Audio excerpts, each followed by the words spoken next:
Welcome to Focus English with Cece. Hello, everyone. Welcome back to Focus English with CC. This is the space where we make learning English feel easy, real, and very, very helpful. I'm Cece. I'm so happy to be here with you today. And with me today, as always, is my brilliant, wonderful friend Tom. Hi, Tom. Hello, CC, and hello to all our listeners around the world. I'm Tom. It is truly fantastic to be here with all of you today. We are so happy you chose to spend your time practicing English with us. We know everyone is busy, so thank you for listening. Yes, thank you so much. Tom, it is great to see you. How are you settling in today? I am looking at your video and I'm seeing some bright colors on your shirt. It is very yellow and sunny. I hope you are feeling as vibrant and happy as you look. Thank you, CC. Yes, I wore my yellow shirt today because the weather is beautiful.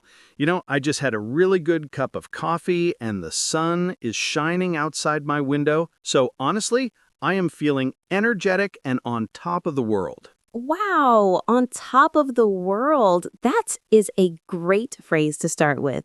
Listeners, when Tom says he is on top of the world, he means he feels amazing. He feels successful and happy, like he is standing at the very top of a mountain. Exactly. It's a great feeling. How about you, CC? How are you feeling right now? I am doing really well. Thank you for asking. I finished preparing all the materials for this episode yesterday. Sometimes preparing for the show takes a long time, but today everything is done, so my mind is completely calm and satisfied. That is a good feeling. Satisfied. Yes, satisfied means I feel good because I did what I needed to do. That I'm done feeling is the best, right? It really is. When you finish a hard job, you feel light and free. And speaking of how we feel, whether we feel energetic or calm, that brings us straight to our topic today. Yes, today our topic is the full spectrum of feelings. The spectrum means the whole range, not just one or two feelings, but all of them.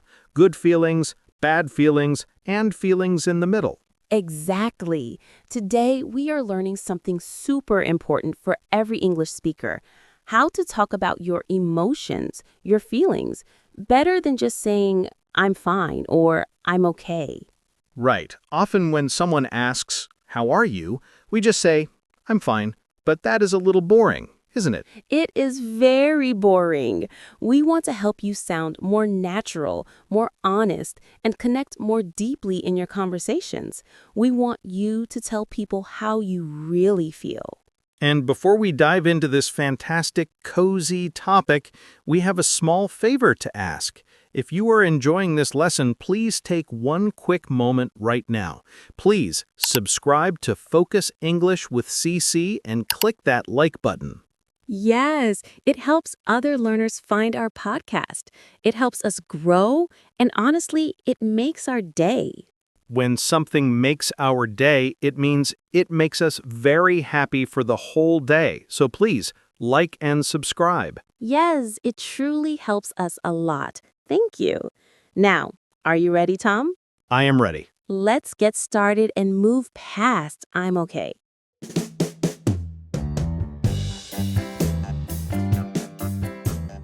Let's start with the basics. We call this the foundation. These are the simple words you can use every single day. You probably know these words already. Happy, sad, tired, hungry, and thirsty. These are the building blocks. They are very useful. But if you use them too much, your English sounds a little basic. Even with these simple words, we can make them stronger. We can make them more descriptive. That is right. Let's look at the word tired. Everyone feels tired, but imagine you worked all day, you exercised, you cleaned your house. You are not just tired, you are extremely tired. So what do we say, Tom? Go ahead. Tell us the stronger word. We say exhausted. Listeners, try to say that. Exhausted.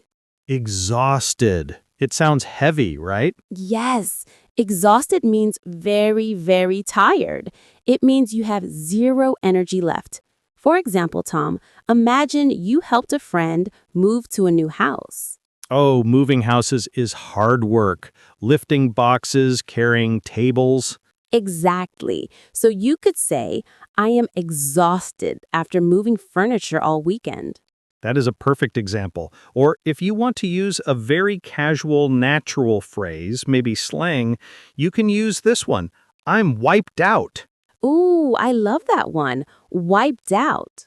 Think of a wave in the ocean crashing down. It wipes everything away.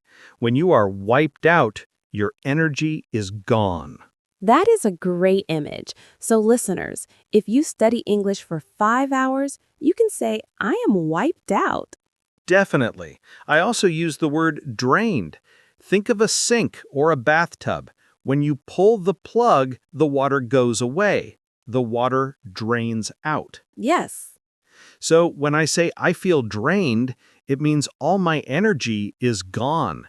I use this when I do a lot of mental work, like after a long business meeting. That's right. Physical work makes you exhausted. Mental work makes you drained. Good distinction. Now, let's talk about a better feeling. Let's talk about happiness. CC, when is the last time you felt just purely happy? Let me think. Happiness doesn't have to be big. I felt happy yesterday. I got a nice, unexpected message from an old friend from university. I haven't talked to her in years. That is lovely. It was just a simple text message, but it made me smile. It's those simple things. I agree. I also feel happy when my dog does something funny. My dog is very silly. Sometimes he chases his own tail. It just makes me laugh. Oh, pets are the best. They have strong emotional power. When you laugh, you feel happy instantly. True. But life is not always happy. We have to talk about the opposite, sad. Yes, sad is a very normal human emotion. We should not hide it. I feel sad when I have to say goodbye to my family. My family lives in another city, so when I visit them, it is great. But when I leave, I feel sad. That is a heavy feeling. Goodbyes are difficult. Also, I feel sad when I watch a movie about a lost dog or a sad love story. I admit it, Cece, I always cry. Oh, that is so sweet, Tom. Really, it's okay to feel sad. It's okay to cry during movies. It means you care. Yes, if you didn't care, you wouldn't feel sad. Exactly. Now, we have covered the basics: happy, sad, and tired. But human beings are complex. We have many layers. Let's transition smoothly from these simple feelings to the stronger ones, the emotions that shake our hearts a little more. Okay, let's talk about a feeling that gives us a lot of energy. It is similar to happy, but it has more electricity. The word is excited. Excited is fantastic. Excited is when you are very, very happy about something that will happen soon. It's about the future. Right. You are looking forward to something. I feel excited when I buy a ticket for a trip. I think, yay, I'm going to Paris. Or when I start a new book by my favorite author. Me too. I love that feeling. It makes you want to jump up and down. Yes. Now, Tom, what if the excitement is huge? What if it's the best news ever? Then we use stronger idioms. We say we are over the moon. Over the moon. Imagine jumping so high, you go over the moon. That means you are incredibly happy. Or we can use the word thrilled. I was thrilled that the new season of my favorite show came out. Thrilled means very excited and happy. I was thrilled when my sister had her baby. It was such big news. That is a perfect time to use thrilled. Now here's the contrast. Sometimes, before an exciting event, we feel another feeling. It's not exactly bad, but it feels funny inside. We feel nervous. Nervous. This is a very common feeling for English learners too. Yes, nervous is like worried, but smaller. It's specific to an event. You feel a little scared, a little unsure. For example, when I have to speak on a big stage in front of 500 people, Oh, wow. my hands get cold, my heart beats fast, and my stomach feels strange. I know that feeling. We have a wonderful idiom for that stomach feeling. We say, I have butterflies in my stomach. Butterflies in my stomach. I love this phrase. Imagine little colorful butterflies flying around inside your tummy. Flutter, flutter, flutter. It feels ticklish and strange. That is exactly how it feels. It describes that nervous feeling perfectly. So, listeners, before a big exam or a job interview or a first date, you can say, I have butterflies in my stomach. It is a beautifully visual way to describe a common feeling. It makes your English sound very advanced. Now, let's change the mood. Let's talk about a feeling that isn't so comfortable. It is hot and fiery. Let's talk about being angry. Angry is a strong feeling, but before you get fully angry, you usually feel frustrated. What is the difference between frustrated and angry? Good question. Frustrated is when you are trying to do something, but you can't. Something is blocking you. For example, I feel frustrated and then angry when my computer is very, very slow. Oh, I hate that. I click a button and nothing happens. I wait. I click again. Nothing. I have a lot of work to do. That really gets on my nerves. Listeners, pay attention to that phrase. Tom said, that really gets on my nerves. Yes. Think of your nerves, the sensitive parts of your body. If something touches them, it hurts or feels bad. When something gets on your nerves, it means it bothers you. It makes you annoyed. It is very annoying, right? Yes, a mosquito buzzing in your ear gets on your nerves. An internet connection gets on my nerves. And what if the feeling grows? What if you get very angry?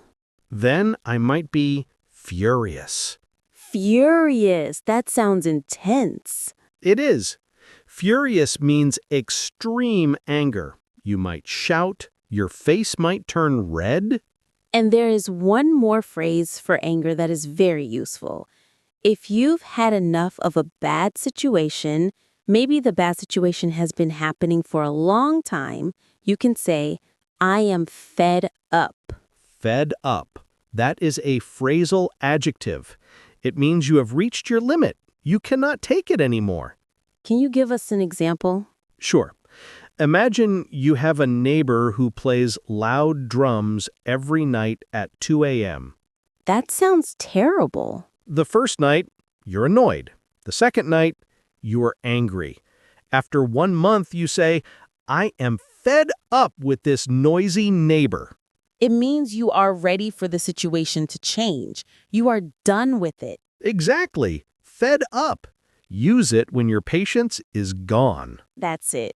Now, let's smoothly move into the feelings that relate to life's unexpected moments. Life is complicated, and our words should reflect that. We talked about being stressed earlier. Stress is very common in modern life. It happens when we have too many things to do and not enough time. Yes. Work, family, money, learning English, it can all cause stress. But be careful. When that stress builds up for weeks or months, people can feel burned out. Burned out, that is a serious term. Think of a candle. When the candle burns for a long time, the fire goes out. There is no wax left. The candle is finished. That is a good comparison. So being burned out means you're completely drained mentally and emotionally. You don't care about your job anymore because you're too tired. Right. If you feel burned out, you need a long break. Now, here's a feeling every English learner experiences sometimes: confused. Oh, yes. I feel confused often. Confused means you do not understand. Your brain feels like a puzzle with missing pieces. I feel confused when I read a very difficult book on philosophy, or honestly, when people speak very, very fast in English with a strong accent.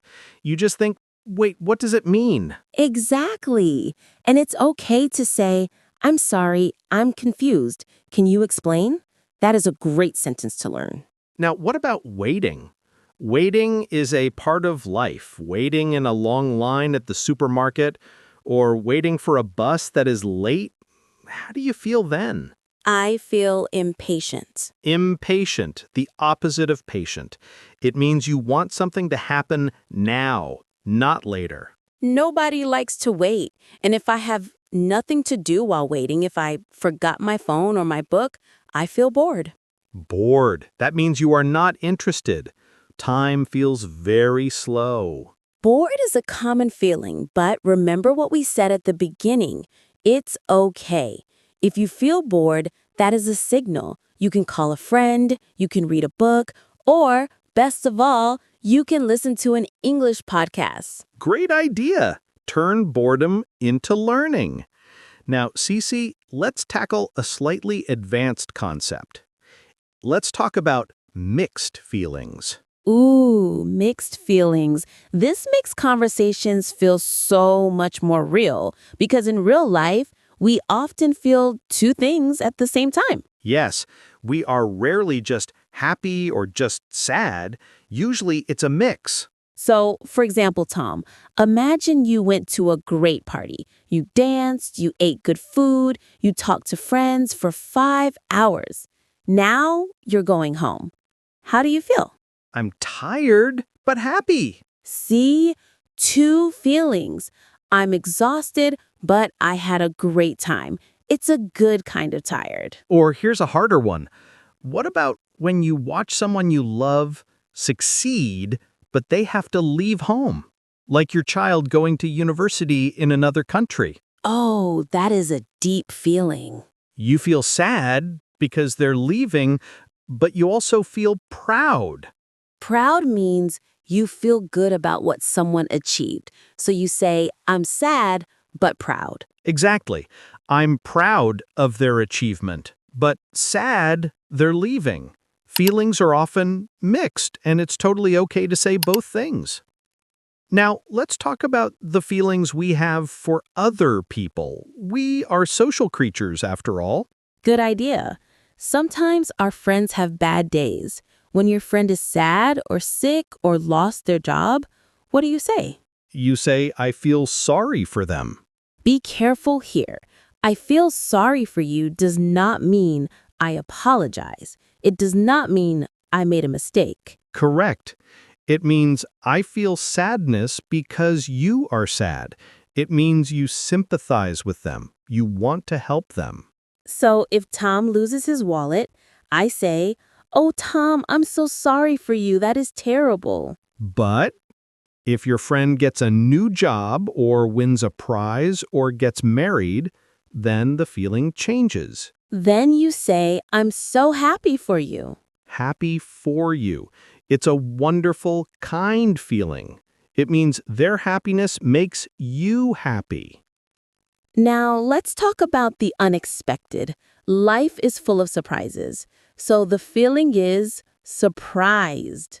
Surprised. It's when something happens that you do not expect. You didn't know it was coming. A friend visiting your house with a gift is a good surprise. You smile and say, "Wow." But there are bad surprises too. Yes, like finding a large spider in your coffee cup. Ooh, no! If I saw a spider in my cup, I wouldn't just be surprised. I would feel shocked. Shocked. Shocked is a very strong, sudden surprise. Usually negative, but sometimes neutral. It's like a jolt of electricity. And if you hear some really big, unexpected news that makes you freeze for a moment, maybe you hear that a famous shop is closing down forever. You can say, I was stunned. Stunned. That is a great word. It means you're so surprised you can't think clearly.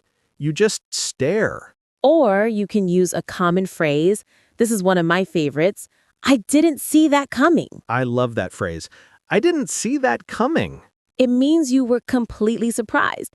It's like a ball was thrown at you and you didn't see it. Imagine you're watching a movie, you think the hero is going to win. Suddenly, the hero loses. You say, wow, I didn't see that coming. Or, wow, Tom, you bought a bright red sports car? I didn't see that coming. I wish. That would be a nice surprise. Perfect. And there is one last feeling we must talk about. It is the opposite of being surrounded by friends. It is the feeling of being lonely. Lonely. This is a quiet, sad feeling. It is when you are alone, but you do not want to be alone. Yes, there is a difference between being alone and being lonely. You can be alone and happy. That is solitude, but lonely hurts a little bit. I feel lonely sometimes when all my friends are busy on a Saturday night and I'm sitting at home by myself. It's a difficult feeling, but remember, listeners, if you feel lonely, you can always call a friend, or you can come here and talk with us in the comments. We are a community. We are always here for you. Wow, Cece, this was a comprehensive list. We talked about the entire spectrum of emotions, from happy to sad, from calm to angry. We covered a lot. I think our listeners' brains might be feeling a little drained now because of all this new vocabulary. That's possible. But hopefully they also feel excited to use these words. Before we finish, let's do a quick wrap-up. We will review the key vocabulary and phrases one more time so you can remember them. Great idea. Repetition is the key to learning. Let's review the best words to make your English fluent. First, let's look at happiness. Instead of just happy, you can say thrilled, means very excited. Delighted means very pleased. Over the moon means extremely happy. For tiredness, don't just say tired. Say exhausted, means physically tired. Wiped out means no energy left. Burnt out means mentally tired from too much stress. For sadness, we have disappointed, means when something didn't go well. Down means feeling low. The blues means a general feeling of sadness. For anger, remember these strong words. Furious means very, very angry. Frustrated means when you are blocked. Fed up means when you have no patience left. We also talked about mixed feelings. Life is complex. Nervous but excited means like before a trip. Tired but happy means after a party. Sad but proud means when someone leaves for a good reason. And finally, here are the key phrases and idioms we learned today. Try to use them in your next conversation. I'm on top of the world. This means I am extremely happy. That made my day means this means something small happened that made my whole day better. I feel off today. This means I don't feel normal or good. I feel a little sick or strange. Have butterflies in my stomach. This is the idiom for feeling nervous. Gets on my nerves. This means something bothers me and makes me angry. I didn't see that coming. This means I was completely surprised. That is a fantastic list. Remember, everyone, it's okay to feel everything. Feelings change, just like the weather. Sometimes it's sunny. Sometimes it rains. The important thing is to share them. Don't just say, I'm fine. Say, I'm exhausted, or I'm thrilled. Now it's time for our focus challenge of the day. We want you to use one of the great words you learned today. The challenge is, what is one thing that made you feel proud this week? Or, if you prefer, what is one thing that gets on your nerves? Ooh, good questions. Please write your answer in the comments below. We love to read your progress. Reading your comments makes us feel happy and satisfied. Thank you all so much for listening to Focus English with CC today. We really appreciate your time. We know you have many choices, and we are glad you chose us. Yes, thank you. Remember to subscribe and click the bell icon. That way you won't miss our next real-life English conversation. Keep practicing, stay honest with your feelings, and have a beautiful day. Bye for now. See you next time.